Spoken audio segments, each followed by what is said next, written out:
माँ तू सबसे प्यारी है, माँ तू जग में न्यारी है। माँ तू सबसे प्यारी है, माँ तू जग में न्यारी है।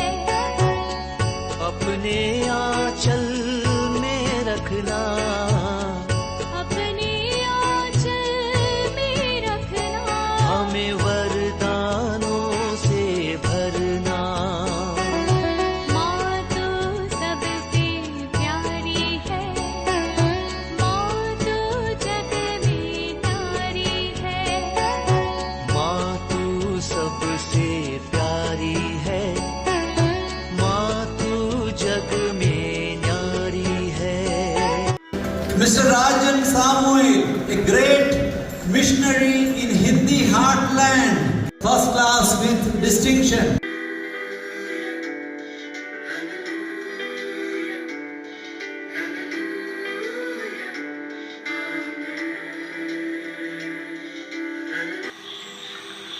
पिता, पुत्र और पवित्र आत्मा के नाम पर आमीन। आप सबों को जय यीशु।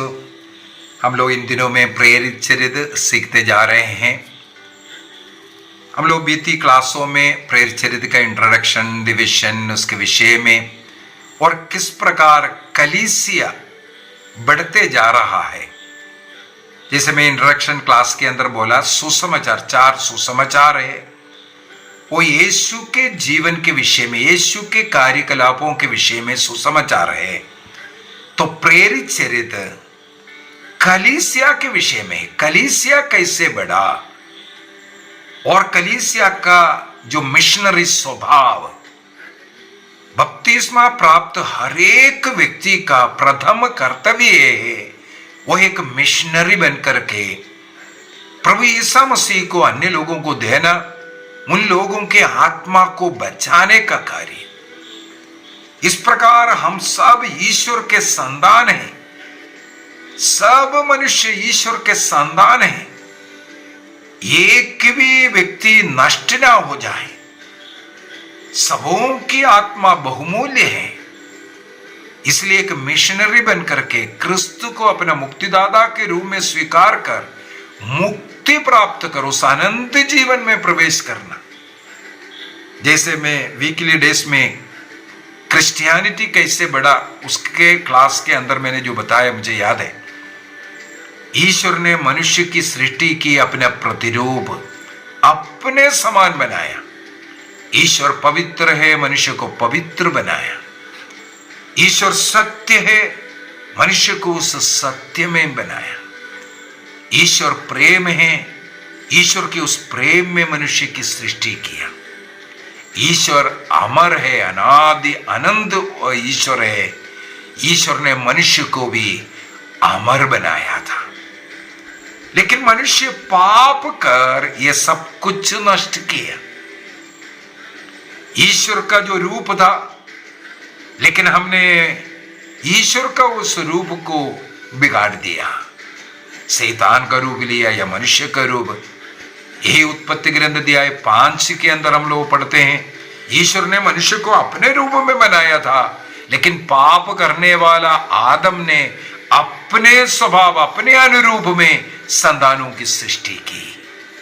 तो हमने ईश्वर का उस रूप को पाप के द्वारा नष्ट कर दिया।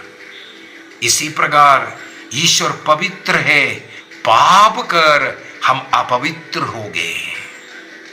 ईश्वर अमर है, नादि अनंत ईश्वर है। ईश्वर ने हमें अमर बनाया था, अमर सृष्टि किया था। मृत्यु नहीं था। मृत्यु कैसे आया? शैतान ने लेके आया, पाप का परिणाम मृत्यु आया। तो इस प्रकार पाप के कारण हम लोगों ने जो कुछ नष्ट किया, ध्यान से सुनना, पाप के कारण हमने जो कुछ नष्ट किया, ईश्वर का रूप को नष्ट किया, ईश्वर के उस प्रेम को नष्ट किया, क्योंकि ईश्वर से दूर चला गया पाप के कारण, और ईश्वर के उस पवित्रता को नष्ट किया। हम पाप के कारण अपवित्र बन गया, और ईश्वर ने हमें अमर बनाया था, लेकिन हमारे अंदर मृत्यु आया पाप के कारण। इसलिए इस जगत में यीशु मसीह आया, मनुष्य ने जो कुछ नष्ट किया पाप के कारण, उस पाप के लिए अपना प्राण अर्पित कर, अपना रक्त की कीमत पर उस पाप का प्रायश्चित कर, जो कुछ मनुष्य ने नष्ट किया वो वापस उसे दे रहा है, उसे पुत्र बन करके वापस ले रहा है। वो पुत्र स्थान हमने नष्ट किया था, अभी पुत्र बना करके प्रभु हमें वापस ले रहा है। हमारा पवित्र हो गया था, क्रिस्त के रक्त के द्वारा हम शुद्ध किया गया, पवित्र किया गया। उस प्रेम में, ईश्वरीय प्रेम में हमें लेकर के आया। हम मृत्यु की ओर लेकर के गया, लेकिन क्रिस्त ने हमें उस अमरता का, उस आनंद जीवन में, उस मुक्ति के जीवन में लेकर के आया। तो इस प्रकार जो कुछ हमने नष्ट किया पाप के द्वारा, क्रिस्त के द्वारा हमें वो मुक्ति मिल गया उससे। इसलिए क्रिस्त मुक्तिदाता है। क्रिस्त में विश्वास करने के द्वारा हम वो सब कुछ पाते हैं।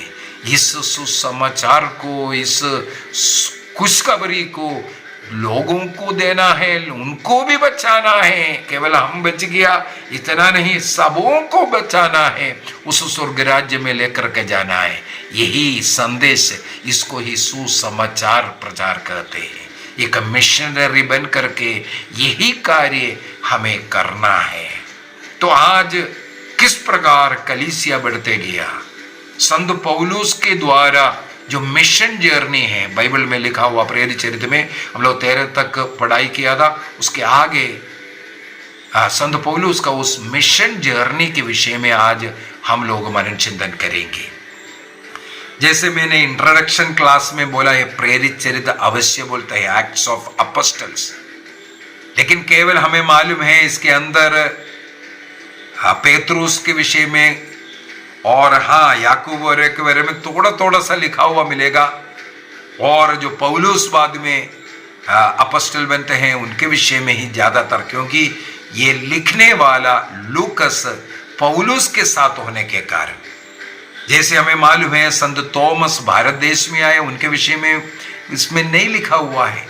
उनका कार्यकलापों को भारत देश में आया, यहाँ चर्च बनाया और यहाँ शहीद हुआ, उसके विषय में नहीं लिखा हुआ है, क्योंकि लूकस को उस समय पर यह बात नहीं मालूम है। लूकस ने जब ये लिखा, वो पौलुस के साथ चल करके जो कुछ देखा उसके विषय में लिखा है। तो पौलुस के साथ चलने वाला वो लूकस ने सबसे पहले सुसमाचार, ये मैंने ये भी बोला था इंट्रोडक्शन क्लास के अंदर, ये भी बोल करके दिया, प्रेरित चरित्र लिखने के लिए, क्योंकि वही देखा था, प्रेरित चरित्र लिखने के लिए उससे पूर्व में ईसा मसीह के जीवन को लिखना, और उस समय पर जो उनके पास पूर्व में लिखा हुआ मत्ती का सुसमाचार है, मार्कुस का सुसमाचार है, ये सब देख करके, और उनको जो कुछ और अलग सोर्स मिला उसके द्वारा वो और छानबीन कर करके इवन बताता है माता मरियम से भी मिले। तो इस प्रकार सब कुछ छानबीन किया और लिखा। वो सबसे पहले सुसमाचार, इसके कंटिन्यूस में प्रेरित चरित्र, किस प्रकार ईसा मसीह का लाइफ था, इसके बाद कलीसिया कैसे बढ़ा, इसके विषय में कलीसिया ने क्या कार्य किया, इसके विषय में लिखने के लिए प्रेरित चरित्र को लिखा। तो इस प्रेरित चरित्र के अंदर अध्याय 9 में हम लोगों ने देखा पौलुस का मन परिवर्तन के विषय में। तो कल के क्लास के अंदर मैंने बोल करके दिया, पौलुस मन परिवर्तन कर करके, साउल मन परिवर्तन कर करके पौलुस नहीं बना है। ये दोनों उनका नाम है। साउल नाम उनका बपतिस्मा के खतना के समय पर उनको मिला हुआ नाम, और पौलुस नाम उनको जो रोमन नागरिक बनते वक्त जो नाम मिलता है वो नाम है। तो दोनों नाम उनका है, और उनका मन परिवर्तन करने के बाद वो स्वयं प्रभु के लिए मरने वाला बन गया, साक्षी बनकर के जीने वाला। तो प्रेरित चरित्र के अंदर उनके 3 मिशन जर्नी के विषय में लिखा है, उसका थोड़ा संक्षिप्त रूप में बोल करके देना चाहूँगा, ताकि आज ये प्रेरित चरित्र को मैं खत्म कर रहा हूँ। तो मिशन जर्नी ऑफ पॉल, संत पौलुस का मिशन कार्य। कौन कौन साथ था, कहां कहां गया, कब गया, और ये हमारे प्रेरित चरित्र के अंदर कहां हमें पढ़ने के लिए मिलेगा, ये बात हम लोग आज देखेंगे। सबसे पहले फर्स्ट मिशन जर्नी हुआ था यरूशलेम, जो सिनड होने के पहले महासभा, यरूशलेम महासभा के पहले फर्स्ट मिशन जर्नी हुआ है, ऐसा हमारे मन में बिठाना है। ये जो यरूशलेम में फर्स्ट महासभा होने के पीछे के कारण, इस मिशन जर्नी में उन्होंने जो दिक्कत पाया उसी के ऊपर चर्चा करने के लिए, विशेषकर जो खतना का जो नियम, उसके लिए ये फर्स्ट जो महासभा बुलाया था। प्रेरित चरित्र अध्याय 15 के अंदर वो हम लोगों को पढ़ने के लिए मिलता है। इसका मतलब उससे पहले मैंने जैसे कल के क्लास में भी बोला, अध्याय 13 से संत पौलुस का मिशन जर्नी शुरू होता है। फर्स्ट मिशन जर्नी को, इसका मतलब अध्याय 13 में और अध्याय 14 में हम लोगों को पढ़ने के लिए मिलता है। ये एडी 45 से 47 तक के पीरियड में होने का संभावना है। एडी 45 से 47 के बीच में होने का संभावना है। प्रेरित चरित्र अध्याय 13 और 14 में पौलुस का ये पहला मिशन जर्नी हमें पढ़ने के लिए मिलेगा। अभी कौन कौन गया था, जैसे हम लोगों ने कल के क्लास में मनन चिंतन किया था, पौलुस का मन परिवर्तन के बाद भी कलीसिया उससे डरना, विशेषकर शिष्य लोग भी उनसे डर रहे थे, क्योंकि पकड़ पकड़ करके वो लोगों को गिरफ्तार करवाते, जेल में डालते, मरवा डालते हैं। ऐसा कार्य करने वाला क्रूर व्यक्ति था, क्रिश्चियों के विरोधी व्यक्ति था पौलुस। वो मन परिवर्तन किया, तब भी कलीसिया उन्हें एक्सेप्ट नहीं कर पा रहा था। तब बरनबास उनको लेकर के शिष्यों के पास जाते हैं, यरूशलेम जाते हैं। वहाँ यरूशलेम में आसपास सब साक्षी देते हैं। ये सब कार्य वहाँ पर यरूशलेम में सब शुरू किया था। तब इसका मतलब फर्स्ट मिशन जर्नी में पहला नाम ही बरनबास का है। और कल के क्लास के अंदर हम लोगों ने देखा, यरूशलेम आते वक्त यरूशलेम में एक व्यक्ति था मार्कुस। पेत्रुस जब गिरफ्तार हुआ, जेल में था, स्वर्गदूत आकर के उन्हें निकाला। और वो कौन सी घर में गया? मार्कुस के घर में गया था। वहां पर लिखा हुआ मिलेगा योहन उनका दूसरा नाम है। देखो यहां पर भी दो नाम, योहन बपतिस्मा में नाम, मार्क जो नाम है वो रोमन जो साम्राज्य का नागरिक बनते वक्त। तो ऐसा दो दो नाम, यहूदी जो खतना के समय पर मिलने वाला नाम प्लस दूसरा एक नाम हम लोगों को मिलेगा रोमन नागरिकता लेने वक्त। तो ये मार्कुस भी इनके साथ फर्स्ट जर्नी में शुरू किया था। कहाँ से शुरू करते हैं ये भी ध्यान रखना है। फर्स्ट मिशन जर्नी हो, सेकंड मिशन जर्नी हो, थर्ड मिशन जर्नी हो, पौलुस का मिशन जर्नी अंत्योकिया से शुरू करता है। इसका मतलब अंत्या का उसी समय तक एक छोटा सा सेंटर बन चुका है। हम लोगों ने बीते सप्ताह में वो सब सीख रहा था। अंत्योकिया का विशेषता, वहां पर एक स्टडी सेंटर है ना, ईश्वर शास्त्र का स्कूल सब शुरू होना, और वहां पर जो प्रार्थनाओं का, विशेषकर जो आराधना, मिस्सा बलिदान, उसका सब जो बढ़ावा, उसको गीत लिखने वाला, ये सब अंत्योकिया एक मुख्य सेंटर बना। और अंत्योकिया के विषय में हम लोगों ने कल ये भी मनन चिंतन किया था। क्रिस्तियों का वो क्रिश्चियन नाम लोग जो बुलाना शुरू किया, क्रिस्त के फॉलोवर्स को क्रिश्चियन नाम बुलाना शुरू किया, वो कहाँ? अंत्योकिया में है। और हमने ये भी इस पिछले सप्ताह में एक क्लास के अंदर मैंने बोल करके दिया था, जो कैथोलिक नाम, कैथोलिक, क्योंकि ये क्रिस्त का सुसमाचार पूरे संसार के लिए है। तो क्रिस्त का ये फॉलोवर्स को क्रिश्चियन प्लस इसके बाद वो कैथोलिक के नाम में आया, वो भी अंत्योकिया में शुरू किया, एंटियोक में शुरू किया ये कैथोलिक नाम भी, क्योंकि वो यूनिवर्सल, सबों के लिए, सब जगहों के लिए, सब मनुष्यों के लिए ये संदेश है ऐसा।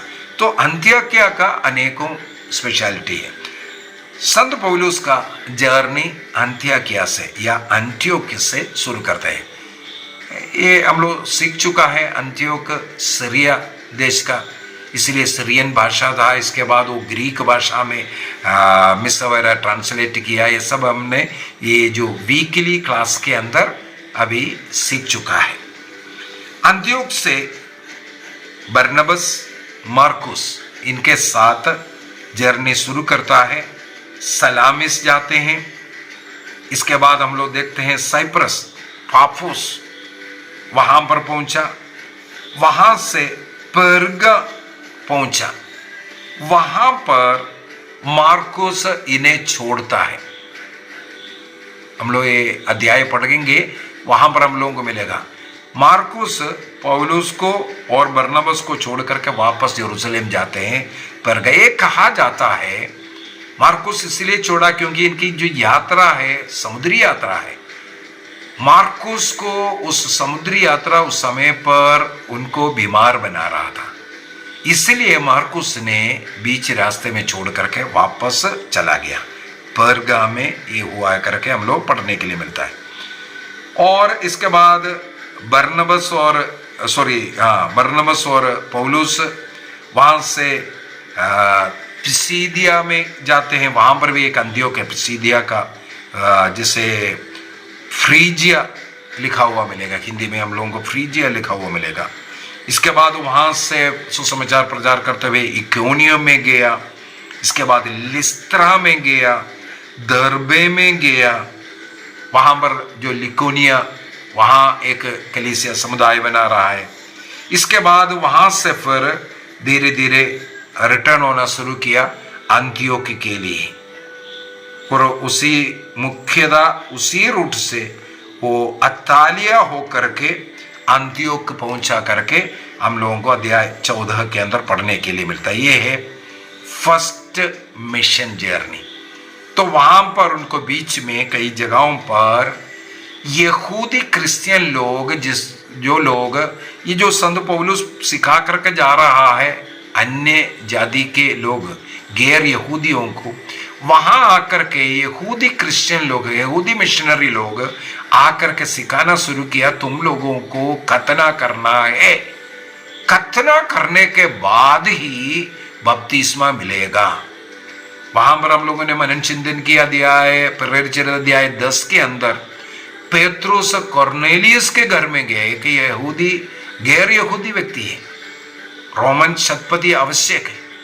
वहां पर उन्हें बुलाया, उनके घर में जब प्रवचन सुना रहा था, वहां उपस्थित सब गैर यहूदी लोगों पर भी पवित्र आत्मा उतराया।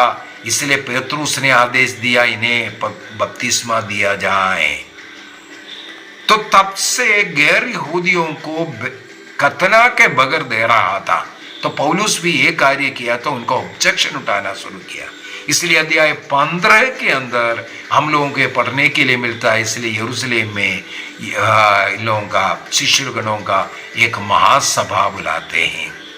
वहां सबसे पहले पेत्रुस इंट्रोडक्शन टोक दे रहा है। इसके बाद वहां याकूब जो वहां का फर्स्ट बिशप है, यीशु का भाई याकूब, ये सब लिखा हुआ हम लोगों को कई जगहों पर पढ़ने के लिए मिलता है। वो याकूब वहां का यरूशलेम का फर्स्ट बिशप था। तो उनके द्वारा अगला भाषण दे रहा है और वो निर्णय किया ये है, आज भी हम लोगों का सिनड चलता है, बिशपों का सिनड जो मीटिंग है ना, ये सब जो चल रहा है उसका एक रूपरेखा हम लोगों को यहाँ पर मिलता है। कहाँ से शुरू किया? बाइबल में लिखा हुआ है प्रेरित चरित्र अध्याय 15 में। वहां पर जो शिष्य लोगों का एक मीटिंग बैठा, वहां पर एक प्रॉब्लम आया, उसके ऊपर चर्चा किया और वहां पर एक निर्णय किया। वो कलीसिया का निर्णय सबों के लिए लागू होगा। आज भी कैथोलिक चर्च के अंदर कोई भी निर्णय करता है, इसी प्रकार सिनड बुलाता है, महासभा बुलाता है, महासभा में नियम बनाता है, वो कलीसिया का नियम, वो नियम ईश्वर के लिए स्वीकार्य नियम है। मत्ती सुसमाचार अध्याय 16 के अंदर पेतरुस से कहा, जो कुछ तुम इस पृथ्वी पर बांधेगा स्वर्ग में भी स्वर्ग राज्य का कुंजी दिया, जो नियम यहां बांधेगा वहां का नियम बनेगा। मत्ती सुसमाचार 18 में भी यही बोल करके दे रहा है, जो कुछ यहां बांधेगा वो स्वर्ग में भी बांधेगा, जो यहां खोलेगा स्वर्ग में खोलेगा। अर्थात कलीसिया को यह अधिकार मिला हुआ है खोलने बांधने का। इस प्रकार यरूशलेम महासभा में हम लोग देख रहे हैं, आगे भी हम लोग देख सकता है। 7वां दिन जो शनिवार को विश्राम दिवस के रूप में मनाता था, साबत, लेकिन ईसा मसीह के पुनरुत्थान के बाद शिष्यों ने बोला, अभी साबत नहीं, अभी हम लोगों को प्रभु का जो जी उठने का उस दिन को मनाना है, वो एक नया दिन है। साबत किस लिए मनाता था? ईश्वर ने 6 दिन कार्य किया, 7वें दिन को उन्होंने पवित्र किया, अर्थात एक नया सृष्टि का दिन। अभी ईसा मसीह ने अपने क्रूस, मृत्यु और पुनरुत्थान के द्वारा एक नया सृष्टि बनाने वाला दिन, वो है ईस्टर का दिन। उस दिन को पवित्र मानना क्रिस्तियों के लिए जरूरी है। इसके बाद हमें मालूम है कथना करने का, ईसा मसीह ने कभी कथना के विरुद्ध नहीं बोला, कथना मत करो नहीं बोला, लेकिन शिष्य लोगों ने निर्णय किया, यहां बोला अब इससे कथना करने की जरूरत नहीं है, क्योंकि हम बपतिस्मा ग्रहण करेंगे। इस प्रकार काउंसिलों में नियम बनाना, ये काउंसिल में नियम बनाया, जो किताबें लिख रहा है, अनेकों किताबें बन रहा है, बाइबल बन रहा है। काउंसिल ने निर्णय किया, 393 में कार्तेज सिनड ने निर्णय किया 73 किताबों का बाइबल, 73। ये कलीसिया आज भी देखो 2000 वर्षों से 73 किताबों का बाइबल चलता है। कुछ लोग निकाला, वो शैतान का कार्य है। अभी दूसरा मिशन जर्नी में जाते हैं। दूसरा मिशन जर्नी, ये जो फर्स्ट महासभा के बाद पौलुस और इन लोग फिर से सेकंड यात्रा के लिए तैयारी कर रहा है, वहां पर हम लोगों को मिलेगा ये बरनबास और पौलुस के बीच में थोड़ा सा विवाद हुआ मार्कुस को लेकर के। अब मार्कुस तैयार बैठा हुआ है, हाँ अभी मिशन जर्नी में हम आएंगे बोल करके। बरनबास बोला हम मार्कुस को साथ में लेकर के जाएंगे, और पौलुस बोलता है नहीं, एक बार हमें छोड़ दिया, अभी उनको नहीं लेकर के जाएंगे। इसमें उनके बीच में विवाद हुआ। बरनबास बोला नहीं, मैंने वादा किया मार्कुस को ये लेकर के जाएंगे। पौलुस नहीं माना। तब पौलुस ने सीलस को अपने साथ में लेकर के वो अलग गया। बरनबास और मार्कुस मिलकर के अलग गया। अभी पौलुस और सीलस की यात्रा, उसमें लूकस मिलने के कारण उनका जो कार्य है वही हम लोगों को यहाँ पढ़ने के लिए मिलता है। इसका ये मतलब नहीं है बरनबास और मार्कुस ने कुछ कार्य नहीं किया, यही समझने की जरूरत है। अन्य शिष्यों के विषय में भी नहीं लिखा, क्योंकि जहां लूकस ने देखा उस बात का लिखा है। अब ये सेकंड जर्नी, फर्स्ट जर्नी कब था? मैंने बोला AD 45-47 के बीच में। इसके बाद 48-49 ऐसे समय पर ये यरूशलेम महासभा हुआ। 50 के पहले महासभा हुआ करके कहा जाता है। महासभा के तुरंत बाद 50 से लेकर के 52 तक ये जो पौलुस का सेकंड दूसरा मिशनरी यात्रा, हम लोगों को प्रेरित अध्याय 15 का वाक्य 36 से ये बात पढ़ने के लिए मिलेगा। प्रेरित Acts of Apostle chapter 15 verse 36 से अध्याय 18 का वाक्य 22 तक पौलुस का सेकंड मिशनरी जर्नी है। कौन कौन को साथ में लेकर के, जैसे पौलुस के साथ सीलस गया, बरनबस और मार्कुस अलग होकर के दूसरा चला गया। तो पौलुस के साथ सीलस मुख्यतः था। अंत्योक से शुरू करते हैं, इसके बाद वो सीधा सिसिलिया की तरफ जा रहे हैं, सिलिकिया की ओर। इसके बाद दर्बे, इसके बाद लिस्त्रा, वहां से फ्रीजिया, गलातिया, देखो गलातियों का जो पत्र वगैरह है उस जगह पर गया, गलातिया। इसके बाद त्रोवास, एशिया में घुसने का सेकंड जर्नी में ये एशिया का जो त्रोवास वो कॉर्नर में, इसके बाद फिर यूरोप में घुस रहा है। एशिया को छोड़ करके वे अभी यूरोप में घुसने वाला है। तो त्रोवास पहुंचा, त्रोवास से फिलिपी पहुंचा, इसके बाद वहां से फिर थेसलोनिका यूरोप में घुस गया। इसके बाद मकेदोनिया, एथेंस, अखाइया, कुरिन्थ, इसके बाद एफेसुस में इनके ऊपर हम लोग को पढ़ने के लिए मिलेगा, कुछ प्रॉब्लम वगैरह शुरू हुआ, इसके बाद जल्दी उनको जाना पड़ा। और आगे हम लोगों को मिलेगा तिमोथी को सब उधर छोड़ना, ये सब कार्य किया हुआ करके पत्रों में पढ़ेगा तो मिलेगा। यहाँ पर प्रेरित चरित्र में हम लोगों को ये बात समझ में नहीं आता है। इसके बाद कैसरिया और जेरूसलेम पहुंचते हैं और जेरूसलेम से फिर अंत्योक में वापस आते हैं। अभी कुछ लोग इनको बीच में जो ज्वाइन करने वाला, जैसे तिमोथी का नाम मैंने बोला, ये जाते वक्त लिस्त्रा जब पहुंचा, वहां पर दर्बे के बाद लिस्त्रा पहुंचा, वहां पर तिमोथी मिलते हैं। इस तिमोथी के साथ तिमोथी भी आगे चला, लेकिन एफेसुस में तिमोथी को छोड़ दिया। तिमोथी को बोला तुम उधर देख लो, क्योंकि पौलुस वहां नहीं रुक पा रहा था। इसी कारण हम लोग पत्रों को पढ़ते वक्त और अधिक जानकारी हमें मिलेगा। इसी प्रकार त्रोवास जब पहुंचा, मैंने बोला एशिया का जो लास्ट भाग आकर के इसके बाद यूरोप में जाने के पहले लूकस त्रोवास में मिलता हुआ हमें मिलेगा। कैसे मालूम है? वहां से जो त्रोवास के बाद जितने भी लिखा है वहां पर हम लोग कर करके लिखना शुरू किया। वी सेक्शन बोलते हैं, वी सेक्शन। ये वी सेक्शन जहां है, इसका मतलब लिखने वाला व्यक्ति भी, लूक भी उनके साथ चल रहा था। और पत्रों में सब हम लोगों को मिलेगा, लूक मेरे साथ है करके संत पौलुस पत्र भी लिखा हुआ है। तो ये 20 सेक्शन देखने वाला ये त्रोवास से हम लोगों को देखने के लिए मिल रहा है। इसका मतलब लूकस भी त्रोवास से पौलुस के साथ शुरू किया था। अभी थेसलोनिके पहुंचा था।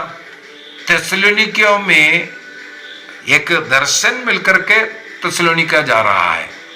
एक थेसलोनिका के एक युवक उनको उधर बुलाता हुआ, हमारे यहाँ पर भी आइए, ऐसा एक स्वप्न देख रहा है। इसके बाद वो थेसलोनिका गया, वहां जाकर के एक जासन नाम का एक व्यक्ति के घर में ठहरा।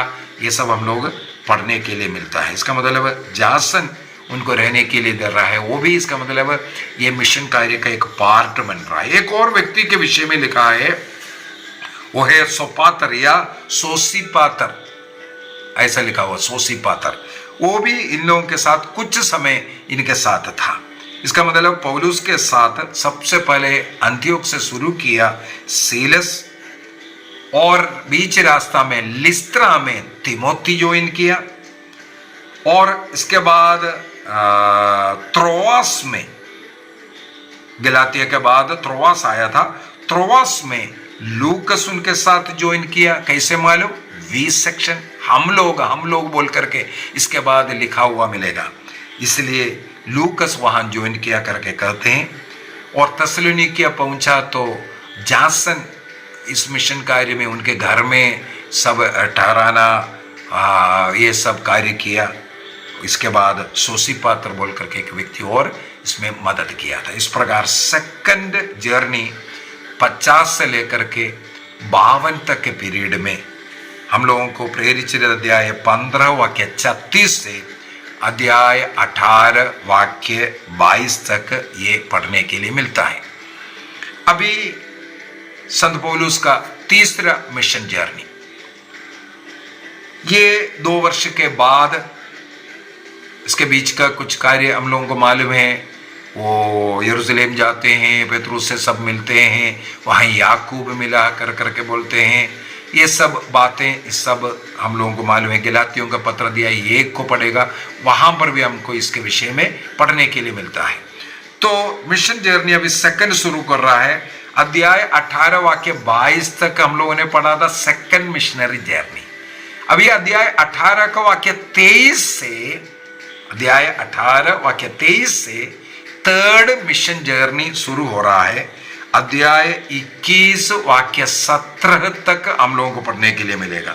अध्याय 17 में वापस यरूशलेम आता हुआ हम लोग, अध्याय 21 में वापस आता हुआ हम लोग पढ़ते हैं। इसका मतलब प्रेरित अध्याय 18 वाक्य 23 से लेकर के अध्याय 21 वाक्य 17 तक का तीसरा मिशन जर्नी है।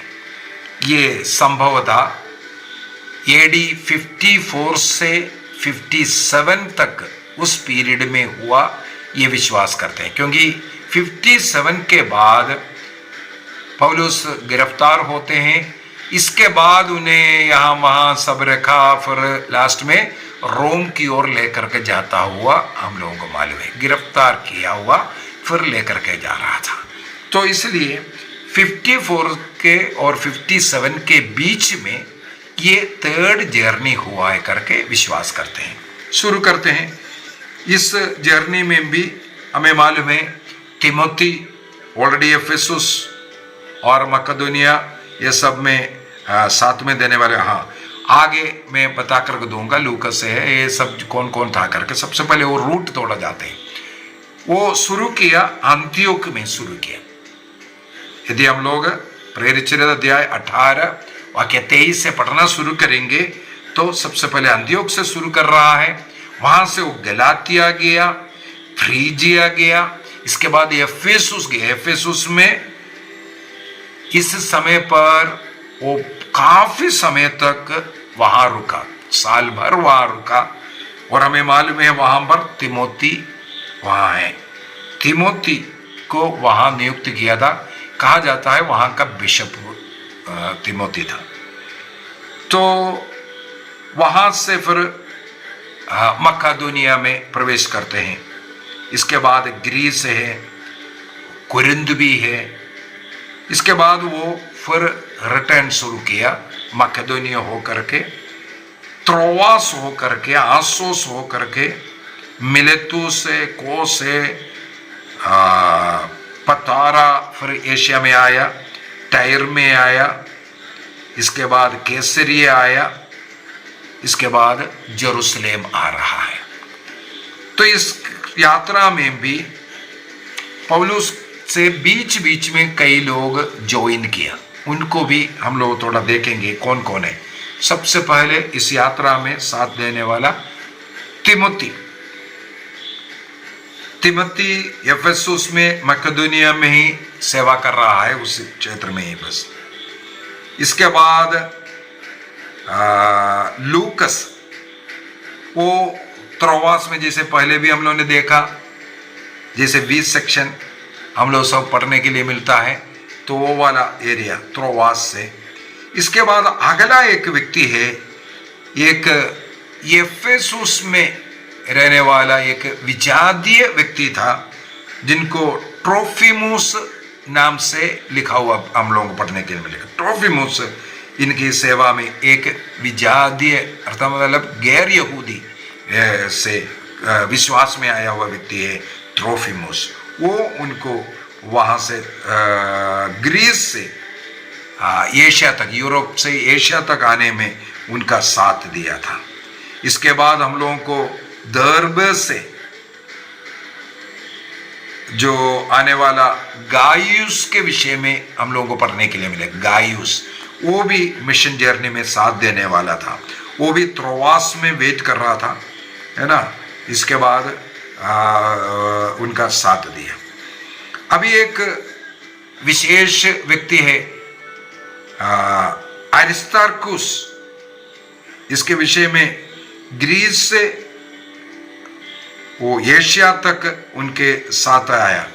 अरिस्तार्कुस के विषय में हम लोगों को संत पौलुस जो पत्र लिखा है उन पत्रों में भी पढ़ने के लिए मिलता है। कोलोसियों का पत्र अध्याय 4:10 में है। फिलेमोन को लिखा हुआ पत्र में भी 24वां वाक्य में इनका अभिवादन करता हुआ, है ना, अरिस्तार्कुस के विषय में लिखा हुआ।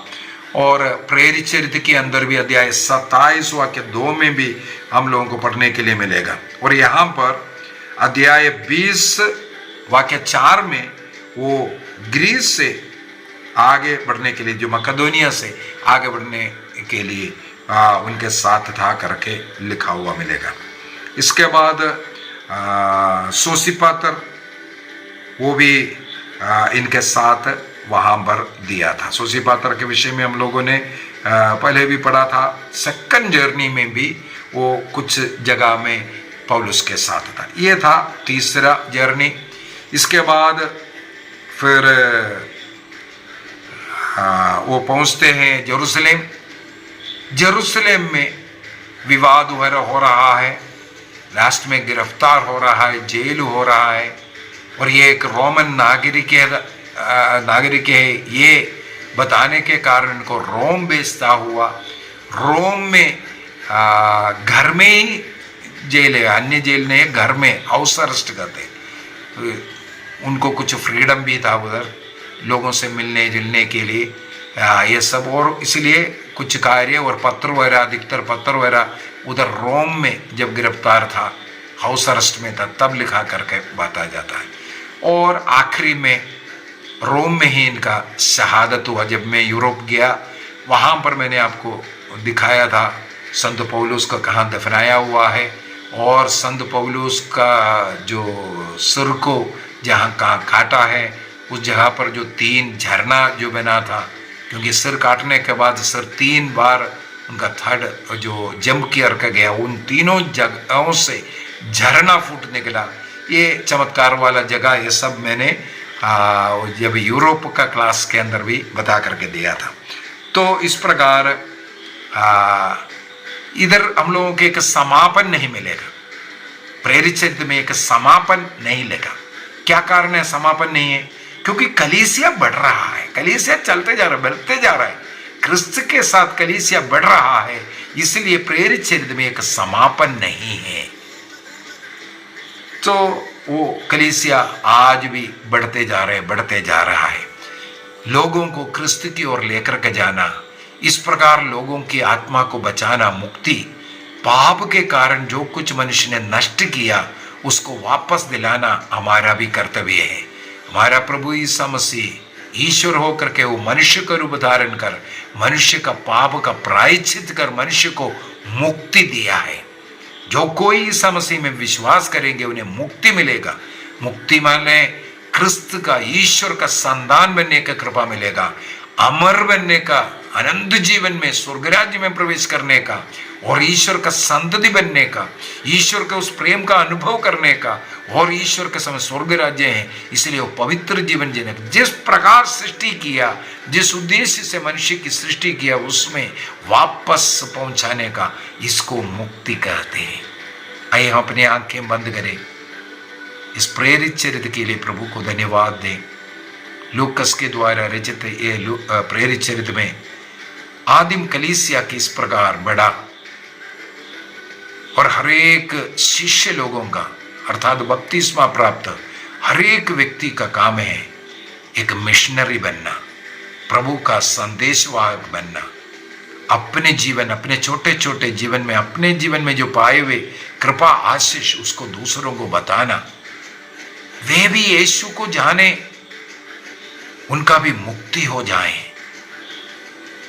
इसके लिए हमें प्रयत्न करना है। प्रभु हम सबों को आशीष दे, पिता, पुत्र और पवित्र आत्मा के नाम पर आमीन। आप सबों को जय यीशु।